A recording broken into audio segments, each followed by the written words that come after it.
Hey everybody, this is Lenny Kiser, and today I'm going to be showing you how to use the pre-delay time on a reverb to create a really cool clap effect that sounds like this.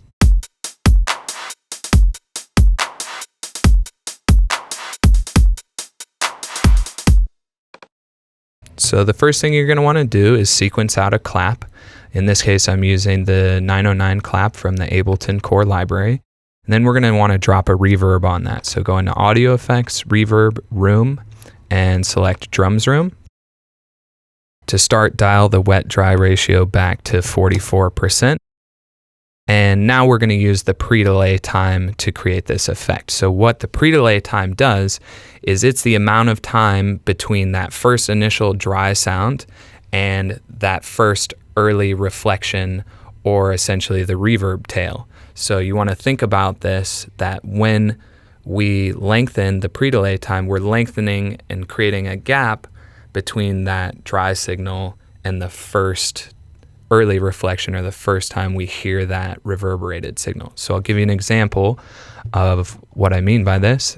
As I lengthen the pre-delay time, you'll hear the sound start to separate a little bit more from the initial sound.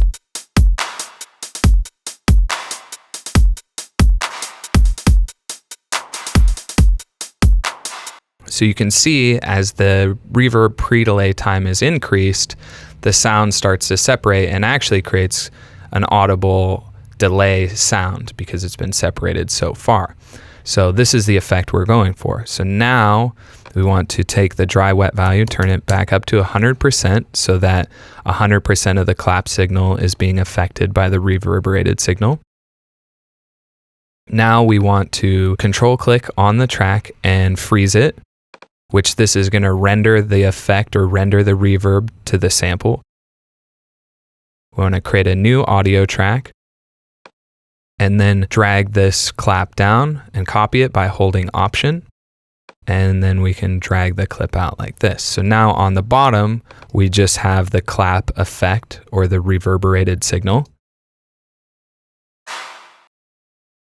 And on top, we want to control click again, unfreeze this track, and use the device activator to turn the reverb off completely. So what we've done is we have the dry signal clap on top, and we have our pre-delayed reverberated affected signal on bottom. And to me, I think it's pretty cool sounding to actually tighten up the affected sound by trimming the clip up there. So now we get more of a gated snare effect.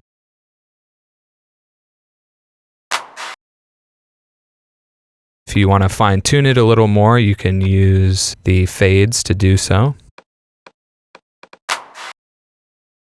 And now we want to copy this out by holding Option. And let's lengthen the last one so that we have a little bit of variation in our loop.